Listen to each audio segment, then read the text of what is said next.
Salut à tous et bienvenue pour cette nouvelle vidéo, la première vidéo de la saison 2025-2026. Aujourd'hui, on va reprendre une série que je n'ai pas faite depuis 9 mois, donc ça fait un petit bail. On est à la ronde 9 du championnat du monde 1886. Et du coup, on a Zukertort et Steinitz. Donc je vous rappelle un petit peu, pour l'instant, Zukertort était en tête. Il y avait 4,5 à 3,5. Et du coup, cette partie-là, Zukertort a les blancs. Steinitz a les noirs. Et du coup, on va voir ce qui va se passer pour cette ronde 9. Donc c'est la dernière ronde qui se passe à New York. Les rondes d'après, c'est à la Nouvelle-Orléans. Oh, c'est à Saint-Louis, autant pour moi. Cette ronde-là se passe à Saint-Louis. Le reste, c'est à la Nouvelle-Orléans. Et donc, Zukertot commence avec le coup D4. Donc le coup qu'il a utilisé un peu de partout durant ce championnat. Pour l'instant, il n'a joué que ça. Steinitz répond par D5, donc c'est le coup qu'on avait vu de lui le plus. C4 Gambit-Dame, et ici Steinitz préférait en général jouer C6, il avait joué ça 3 fois je crois, on est à la ronde 9 donc c'est ça, il ajoute ça 3 fois. Et il avait joué E6 à la ronde 7, et il réitère, il joue E6 ici. Donc deuxième Gambit-Dame refusé, donc on avait vu que Steinitz avait fait des bonnes parties avec la Slave, mais il décide ici de rejouer le Gambit-Dame refusé pour venir peut-être surprendre Zukertort, qui répond avec cavalier C3, et Stanis répond avec cavalier F6, donc on a la ligne principale du Gambit-Dame refusé. On avait déjà vu cette position lors de la première partie où il y avait cette ouverture, donc à la ronde 7, et Zukertort avait répondu assez mauvaisement, très passivement, mais du coup, c'est peut-être pour ça que Stanis le joue, parce que il avait eu une bonne position dans l'ouverture. Mais ici, Zukertort, au lieu de jouer E3 comme il l'avait fait à la ronde précédente, va plutôt préférer répondre avec cavalier F3, qui est le meilleur coup ici, enfin l'un des coups théoriques, avec du coup prise et fou G5, qui sont les deux gros coups à part ça. Mais il préfère du coup jouer cavalier F3, un coup théorique, donc il joue bien pour l'instant. C'est un coup parfaitement logique, développe le cavalier, continue à contrôler le centre, globalement tout va bien. Et du coup, ensuite, Steinitz continue avec prise, donc une ligne très critique qui s'appelle la variante viennoise. D'autres coups pourraient être par exemple C6, ça transpose une suisse slave, fou E7, fou B4, B6 même parfois. Un peu tous les coups sont jouables, mais ici, Steinitz répond avec donc D prend C4, la variante viennoise qui est une variante très critique. Ici, Zukertort a plusieurs choix. Il aurait par exemple pu jouer Dame A4 pour venir directement essayer de récupérer le pion. Ou alors E4, qu'on va voir tout de suite. Ici, il a joué E3, donc la variante solide, la variante calme, comme on l'appelle. Mais du coup, E4 est le coup principal pour venir prendre le centre. Sur lequel il y aurait par exemple eu fou B4 pour clouer, fou G5, C5, prise, prise, prise, fou prend, B prend, dame A5, fou B5 avec des positions très complexes. Ici, je vous montre la ligne principale, je pense pas que ce soit nécessaire de l'expliquer, parce que c'est pas la partie. Mais voilà, ça met des positions qui sont relativement égales, où les blancs ils ont quand même le centre, ils ont de l'activité, mais les noirs ont peut-être des faiblesses sur quoi taper. Du coup, E3, c'est l'option pour laquelle opte Zukertort, l'idée étant de simplement découvrir la vue du fou pour venir peut-être récupérer le pion bientôt. Ici, le coup principal c'est A6, mais Stanis préfère directement contrer au centre avec C5, donc venir se prendre au centre des blancs. Ici, ça continue avec fou prend C4, D prend C4. Ici, c'est peut-être un poil imprécis dans la théorie. Pourquoi il a joué ça? Le but en fait de Stanitz était de créer un pion isolé après prise. Du coup, le pion n'aura pas de pion à côté de lui. Mais le problème, c'est que dans les pions isolés, donc les structures de pions isolés, ce qu'on appelle des isolanies, les blancs ont en général beaucoup d'activité. Et ça peut être un peu douteux, parce que du coup le fou C1 va gagner de l'activité. Il aura Zukertort un très bon centre ici, un très bon contrôle central. Globalement, ça bénéficie à l'attaque. Ici, un coup qui aurait probablement été un poil plus précis aurait été le coup A6 pour venir du coup préparer le coup B5, essayer de fragiliser du coup la position des blancs qui ont peut-être un fou qui est un peu faible. Et de toute façon, les noirs n'ont pas envie, enfin les blancs n'ont pas envie de prendre parce que ça ouvrirait la vue de la dame. Donc ici, après, une position aurait probablement pu continuer avec petit roc, B5, fou B3, fou B7, donc il se développe, E4, prise, prise, cavalier 6, attention, prendre n'est pas possible au cas où, il y a prise, prise, tour E1, fou B7 par exemple, et cavalier prend E6 qui met des attaques bien trop puissantes, donc du coup voilà. À la place, il aurait pu jouer du coup cavalier C6 avec cavalier prend, dame prend, tour prend et fou prend par exemple. Là ici on suit une partie qui a été jouée en 2009 entre Ponomariov et Anand, qui s'était fini en partie nulle. Mais pour vous montrer que les lignes du coup sont assez égales, sont assez intéressantes. Mais du coup A6 est le meilleur coup. Prise est jouable. Ça a été joué du coup par Stanitz, mais c'est un peu moins précis. Ça continue avec E prend D4, Fou E7, petit roc, donc les deux côtés se développent en toute tranquillité, et Dame E2.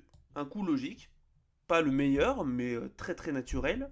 L'idée étant de venir contrôler la case E5, peut-être venir libérer tour D1 pour ensuite rapidement pousser D5. Globalement, c'est très intéressant. Et du coup, peut-être essayer de limiter le contre-jeu que les noirs ont avec le pion E6. Voilà. Donc ça, c'est l'approche pour laquelle opte Zukertort. C'est très logique, c'est souvent très thématique des approches du pion isolé. Il y a aussi cavalier E4 qui peut arriver, maintenant défendu par la dame.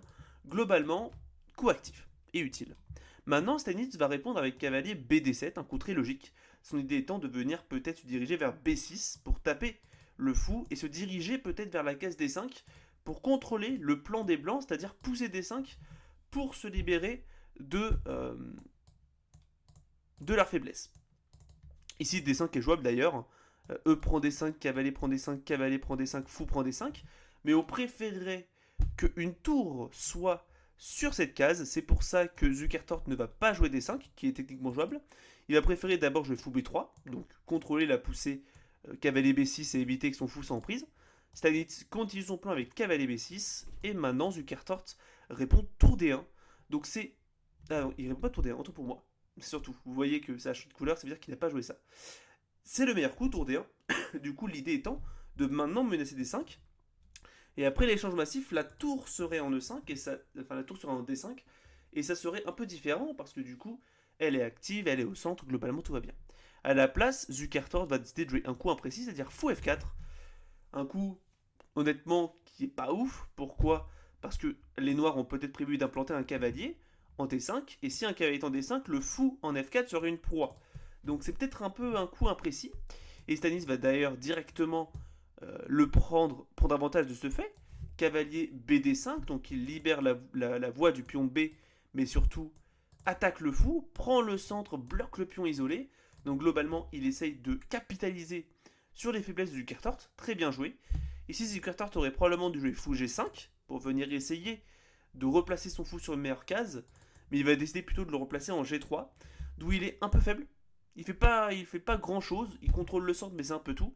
Ici, c'était mieux de capitaliser du coup sur l'attaque, avec probablement un coup comme fou G5 du coup, avec cavalier E5 qui va arriver, mais du coup, juste petite approche psychologique, on voit que Zukertort, notamment si vous avez suivi les rondes précédentes dans ce championnat, il est assez passif, il n'aime pas vraiment attaquer, donc c'est logique qu'il ait joué fou G3, mais du coup ça montre peut-être une peur qu'a Zukertort vis-à-vis de son adversaire.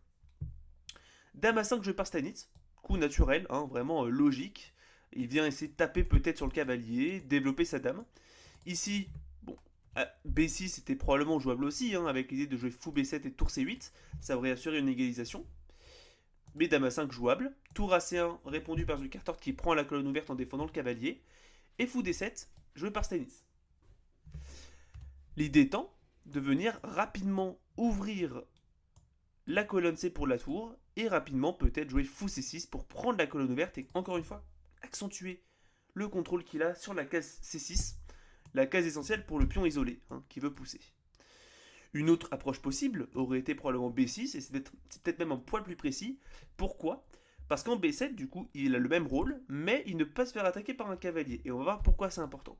Fou D7, ici, le problème de ce coup par rapport du coup à B6 fou B7, c'est que du coup, Zukertort a l'opportunité de jouer cavalier E5, et ici le fou est attaqué, et il n'a pas de moyen de contrôler la case D5 sans se faire prendre. Ça veut dire qu'ici fou C6 se prendrait cavalier prend C6 probablement dans certains cas, qui gagne la paire de fou, et donc dans une position qui commence à s'ouvrir, c'est un peu passif, enfin un peu douteux plutôt. Et du coup ici, Zukertort peut prendre la paire de fou, et il a moyen du coup de prendre un avantage positionnel dans la position. Ici du coup, Stanitz n'a pas le choix. Il doit faire un choix, bizarrement. Enfin, il doit réagir à la menace. Il n'a pas le choix, sinon il va se prendre prise. Donc ici, est-ce qu'il doit simplement bouger passivement le fou, probablement en E8 pour venir défendre la paire de fous, ou est-ce qu'il doit le défendre et accepter de perdre le fou? Et bien ici, Steinitz, autant pour moi, va venir jouer tour FD8. Un coup un peu imprécis sur l'ordinateur, parce que en fait l'ordinateur préfère faire avec la tour A. Comme ça, après prise, il y a tour prend et tour doublé, comme ça, et la tour ici en F8 garde quand même la défense du pion F7 pour l'instant. Mais du coup, tour FD8, c'est un peu la même approche, juste avec l'autre tour. L'idée de Steinitz est en clair, venir défendre en réalité le fou. Et si les noirs venaient à prendre ici, enfin si les blancs venaient à prendre 7 ce fou, il y aurait tour prend, suivi rapidement de tour AD8 et rapidement essayer de contrer sur le pion isolé. Donc c'est pas optimal pour les noirs. Ici, cependant, Zukertort va faire un choix un peu bizarre. Il va jouer Dame F3, un coup assez imprécis, parce qu'il ne fait pas grand chose. Ici, la dame n'attaque pas grand chose, elle défend peut-être le KVC3, mais c'est tout. Elle bloque le pion F. Bref, elle gêne un peu l'activité des blancs. Ici, F4 aurait été probablement le meilleur coup. En tout cas, une approche intéressante pour jouer F5, pour essayer d'agresser. Sur quoi une partie aurait pu continuer avec cavalier prend C3, B prend C3, fou B5, donc enfilade, force C4, dame A4, enfin fou A4 et dame F3. Et là on voit que c'est un peu différent parce que le pion F a eu le temps de filer, il y a F5 qui va arriver, la dame défend le fou, il y aura peut-être A prend B3 d'ailleurs. Ça mène à des positions qui sont quand même pas mal pour Zukertort. Mais il va décider de d'abord commencer par dame F3, donc il préfère ne pas pousser le pion et s'affaiblir le roi, donc passif un petit peu encore une fois, c'est dans l'esprit de Zukertort. Et Stanis répond par fou E8, et donc du coup fou E8, autant pour moi, et du coup ça va venir tout défendre. Et là maintenant, les noirs n'ont plus de problème. Le fou défend la case F7, donc défend le roi qui est un peu faible. Et maintenant les tours sont passés, il y a tour AC8 qui va arriver, et ça va contrôler les deux colonnes ouvertes. Tour F1 joué par Zukertort, soit hein, il n'ose rien, il essaie juste de s'améliorer. Le souci c'est que le pion D4 dans les structures Isolani est faible. Donc il faut attaquer en réalité, c'est un truc qu'il faut faire, et Zukertort ne le fait pas. Tour AC8 répondu par Steinitz, donc il met la tour sur la colonne ouverte, et fou H4. Donc il sort enfin du silence, et il essaie d'améliorer ses pièces. Mais c'est un peu trop tard, Steinitz a eu le temps de se consolider, donc l'attaque n'est plus vraiment faisable. Cavalier prend C3 joué par Steinitz. Probablement pas le coup que j'aurais joué, parce que du coup on désisole, entre guillemets, enfin on va plutôt dire qu'il soude les pions ensemble. Maintenant le pion D4 sera défendu par le pion C, mais c'est jouable. Ici, le but étant de venir simplement échanger ses pièces, peut-être améliorer les pièces noires, etc., etc. Le coup qui aurait été semblé être un peu mieux, c'est B5, un coup intéressant, pour venir du coup libérer du jeu à l'aile dame, sur quoi une partie aurait pu continuer, avec fou prend F6, en réalité c'est forcé. Les noirs, du coup, comme je vous l'ai dit, doivent se débarrasser de leur pion isolé qui est très faible. Et après, par exemple, cavalier prend F6, D5, forcé, cavalier prend D5, cavalier prend D5, E prend D5, fou prend D5, et fou F6, la position est probablement aux alentours de l'égalité, mais Steinitz, avec la position qu'il avait avant, s'en sort relativement bien. Il s'en sort avec un demi-point, c'est déjà louable. Du coup, cavalier prend C3. Il préfère jouer ça, mais du coup, le problème, c'est qu'après B prend C3, ça libère, enfin, ça fait en sorte que le pion D4 ne soit plus isolé. Donc, un peu imprécis. Dame C4, logique. Steinitz se rend compte que la dame en A5 n'a plus vraiment d'utilité, donc il la replace en C7 pour peut-être mettre pression dans le futur sur la colonne C, avec la tour C1 qui est en vis-à-vis, mais du coup le vis-à-vis va dans les deux sens. Donc c'est un peu une épée à double tranchant. Et Zukertort va répondre avec ici un coup un peu imprécis, c'est-à-dire dame D3. Ici, fou G3 était probablement mieux pour créer un autre vis-à-vis qui peut être dangereux dans le futur. Sur quoi il y aurait eu par exemple fou D6, C4, cavalier D7, essaie de jouer sur la position, cavalier prend D4, dame prend D4, tour E4. Donc c'est l'approche de l'ordinateur, l'idée étant de vraiment tout consolider, peut-être essayer de commencer à mettre en place de l'attaque sur l'aile roi, mais on voit que du coup les noirs sont un peu coincés, les blancs ont quand même dû centrer de l'activité. Peut-être un léger avantage pour les blancs, mais évidemment c'est pas très catégorique, j'ai envie de dire. Dame D3 est un peu plus imprécis, donc l'idée de Zukertort est selon moi peut-être de jouer fou C2 et taper sur le roi dans le futur, ou peut-être libérer le pion F. Voilà, c'est deux approches qui sont jouables, deux avantages de ce coup, mais le souci c'est que du coup, la dame se retrouve en vis-à-vis et ça peut être dangereux par la suite. Mais pour l'instant, on continue la partie. Cavalier D5 joué par Stanitz. Un coup un peu imprécis encore une fois. Jouable. Imprécis, c'est pas le bon terme, mais c'est pas le plus précis. B5 est encore une fois la clé pour avoir un avantage, avec une poussée précoce, avec une poussée très très rapide des pions à l'aile dame, les fous qui trouvent un peu du jeu à l'aile dame, c'est intéressant. Mais cavalier D5, le coup est parfaitement jouable, hein, évidemment, ça reste aux alentours de l'égalité. Stanitz initie un échange de fous, parce que le son fou ici en E4 ne sert pas à grand chose vis-à-vis de ce pion H4, donc pour lui un échange est bénéfique. Fou prend E4 joué par Zukertort, Stanitz qui décide de prendre de la dame, et fou prend D5. Pour moi, encore une fois, vous voyez que j'ai marqué ça comme une imprécision, parce que pour moi, prendre le cavalier avec le fou dans une position qui va s'ouvrir, c'est un peu imprécis. En réalité, le fou a en général plus de valeur dans les positions ouvertes. Et dans les finales, donc si jamais on enlevait toutes les pièces ici, et qu'il restait plus que le cavalier contre le fou est plus fort ici parce que les pions sont sur les deux ailes. En général, quand il y a des pions sur les deux ailes, les fous sont plus importants que les cavaliers. C'est un peu abstrait, mais c'est un petit fait, voilà. Donc ici, échanger un fou qui est en général plus puissant qu'un cavalier est pour moi pas nécessaire. C'est après Zukertort avait une idée qu'on va voir juste après, mais pour moi c'était un peu moins précis. Pour moi, un moyen plus rapide et plus précis aurait été C4 pour venir attaquer le cavalier avec un pion. Mais peut-être que Zukertort avait peur d'avoir des pions faibles dans le futur sur le centre, ce qui est humainement compréhensible. Fou prend D5. Tour prend D5, donc Stanitz récupère de la tour, et C4. Donc c'est peut-être ça l'idée de Zukertort qui voulait gagner un tempo sur la tour et jouer peut-être dans le futur sur une meilleure activité. Ici, Stanitz a décidé de répondre avec tour DD8. Coup parfaitement logique. Oula. Mais, je récupère 2 secondes ma partie parce que j'ai fait une mauvaise manip. Tac, tac, tac, tac, voilà. Tour A5 était également jouable. Donc l'idée étant de jouer sur le pion A isolé et sur l'activité des tours. Les deux approches sont jouables, juste je voulais le dire, mais tour DD8, parfaitement jouable, c'est l'un des meilleurs coups. Tour E8, Zukertort essaye d'initier un coulissage de tour probablement sur la colonne H pour essayer de rapidement attaquer sur le roi des noirs.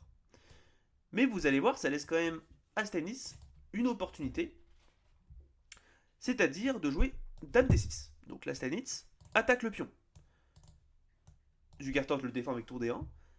Et F6. Là maintenant, Stanitz commence vraiment à améliorer sa position et à poser des problèmes aux pièces blanches.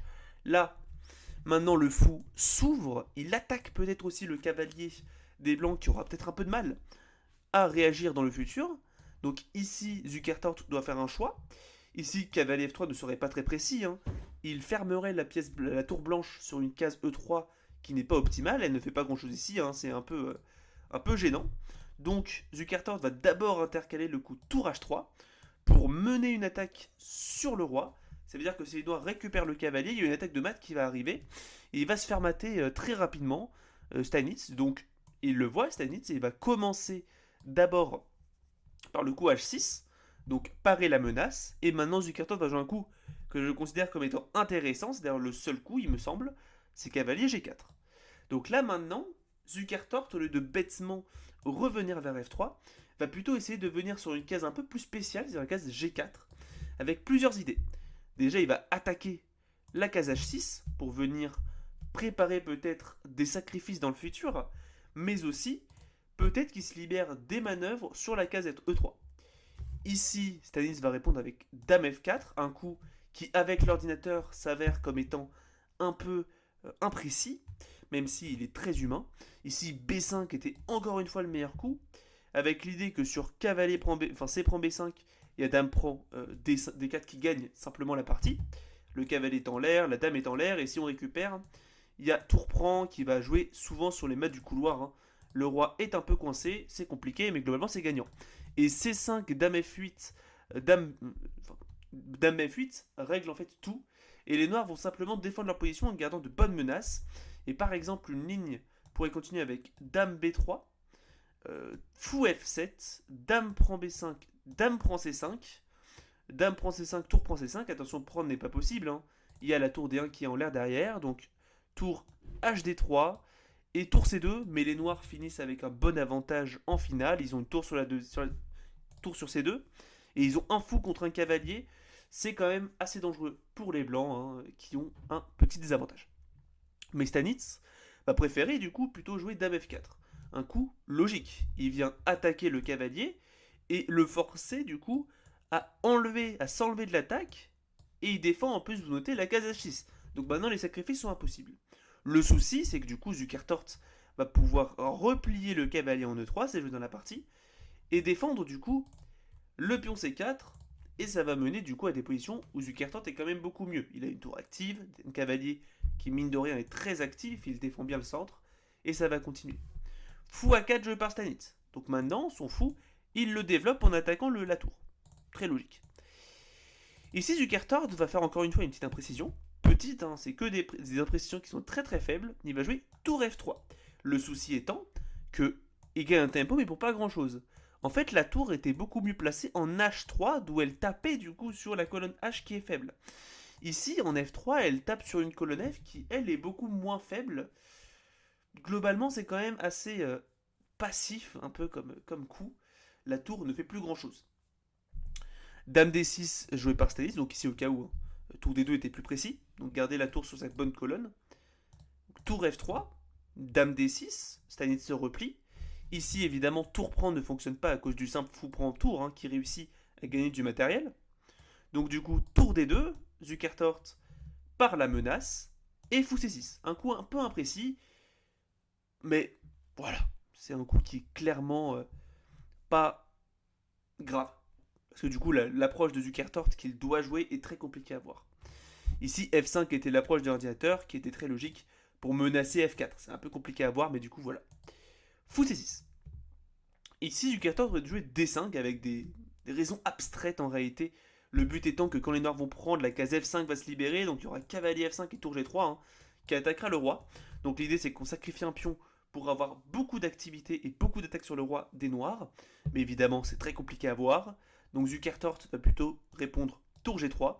Donc il se place sur la colonne G et essaie de former de l'attaque. Mais là, ça y est, Steinitz a réussi à tout consolider. Donc il va répondre F5. Logique. Il vient causer de sérieux soucis aux blancs. Ici, déjà, il bloque la dame hein, qui n'a plus d'attaque. Et il menace surtout F4 qui viendrait faire une fourchette entre le cavalier et la tour. Donc c'est pour ça, Zukertort, voyant la menace, va répondre avec tour G6 qui est une erreur qui laisse à Stanitz l'opportunité de prendre du matériel, de gagner un avantage gagnant, et il va le prouver. Hein. Ici, la menace, c'est cavalier prend F5, qui jouerait sur le clouage du pion E6. Donc, Stanitz va parer cette menace en jouant fou E4. Un coup qui a trois opportunités, qui a trois buts en réalité. De 1, il attaque la dame. De 2, il défend la menace parce que maintenant le pion est défendu. De 3, c'est quoi déjà? Il ouvre la tour, j'imagine. Je me souviens pas, ça a bugué, hein, j'avais une explication, mais elle a bugué.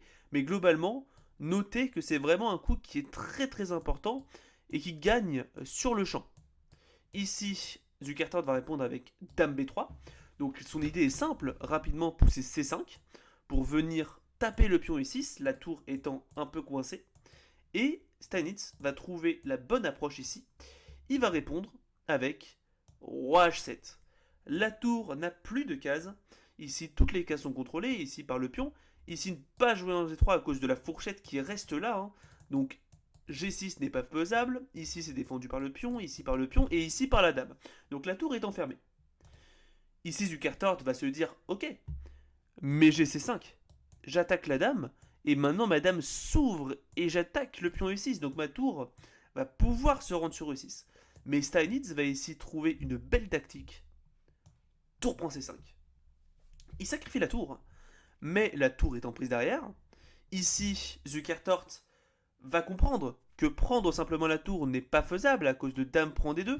Ici, il y a souvent des attaques, hein, par exemple dame prend E6, dame C1 échec, force cavalier F1 et fou D3. Et ici, le cavalier va finir par être perdu. Et le problème, c'est qu'en fait, même si jamais les blancs sacrifient du matériel, ils n'auront pas assez d'attaque. Par exemple, un coup comme tour prend G7 ne fonctionnerait pas.